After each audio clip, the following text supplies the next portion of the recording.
Who are you? Hi. What do you want? I live next door. Come on, get the shit out of your mouth. Tell me what you want. Do you have any jumper cables? My uncle's car is... No, we don't have any jumper cables. And have some respect, Zipperhead. We're in mourning here. Is Walt Kowalski racist? I really don't think so. He's a grumpy old man in mourning, which only serves to accentuate his feelings of despair, disappointment and frustration. But he is also a man of principle and respect. His family, 2 sons and their offspring, are seen as greedy, grasping, self-centred, insensitive, disrespectful and disappointing. They lack any real sense of grief at Walt's wife's funeral, are insincere and materialistic, yet they're not bad people. They're normal. As Walt sees and disapproves of his family's manner at his wife's funeral, we, the audience, become aware of the gulf that has developed over the last 50 years in terms of family values and manners between the generations. Spectacles, testicles, wallet, and watch. Walt is presented as an honest, hard-working retired car factory worker whose family has grown in social status and position beyond that of their father. Yet, as they've grown apart, Walt's family, and by extension the rest of society, appears to have lost sight of many of the values and principles Walt and his generation grew up with.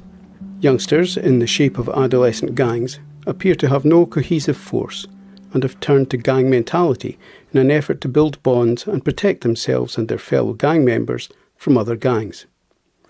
Walt, however, grew up in a different age and fought with others in the Korean War, during which he did and saw some terrible things.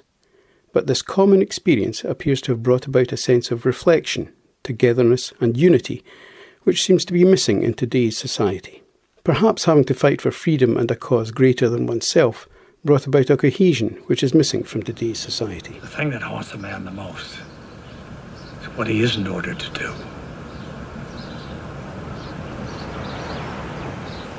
Walt's language is filled with non-politically correct terminology, but I would suggest that it is descriptive rather than racist, as it doesn't necessarily betray any racist intent or feelings.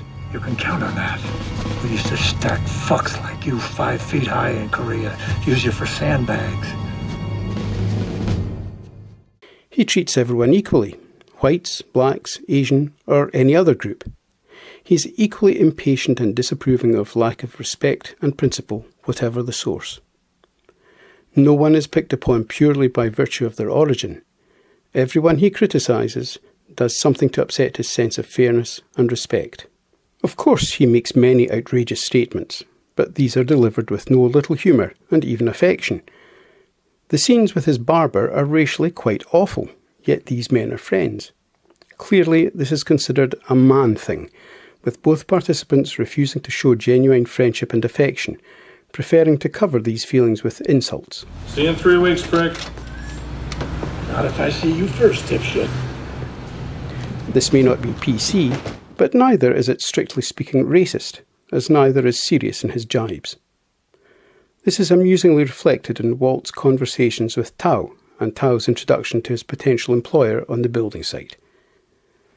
The lack of respect and principle among the young, with its facade of belonging through initiation rites and peer pressure, goes in a dubious illegal direction, but takes on a whole new scope with the attack on Tao's house and Sister Sue. Walt holds himself responsible as he gave the gang intimidating Tao a taste of their own medicine, and this escalates the level of threat and violence. This also serves to accentuate the cowardice of the gangs whose members bolster one another with bluster, and who act to please one another rather than to be true to themselves. In contrast, the Hmong, represented by Tao and Sue, go their own way and respect principle. Walt admires this and is slowly drawn towards them, realising he has more in common with his gook neighbours than his own family. Apart from these themes of principle, racism, gang mentality, family values and man friendship, we also visit the theme of ageing, in that older people can sometimes see things with a clarity that is often missing from the perception of younger members of society. This does not necessarily mean they're correct, but they will frequently dispense with PC language and the need to appease others by being more direct than might be considered polite. In this way, Walt and the Hmong grandmother who lives next door to him are very similar. It is also sometimes easier to be a role model to someone outside your immediate family. Feelings of responsibility, obligation, embarrassment and proximity may prevent members of a family from truly appreciating the character and traits of their immediate kin. This is a multifaceted, intimate story told with considerable humour and insight. The most successful films are generally those that touch an audience in that they feel they share sentiments and understanding. And to achieve this, it is not necessary to spend a fortune on a big and brash production. Less is more is a common term applied to the theatre, and it appears to be a lesson Mr. Eastwood learned long ago. Cunningly made, dealing with universal themes but on a small scale, Eastwood builds sympathy and compassion with a series of homely sequences before catapulting the audience into high drama and having his characters make a final dramatic stand for what they believe in. Eastwood is a master of slow burn direction, steadily building character and slyly building themes before a dramatic conflict which brings the various themes sharply into focus and resolves the issues.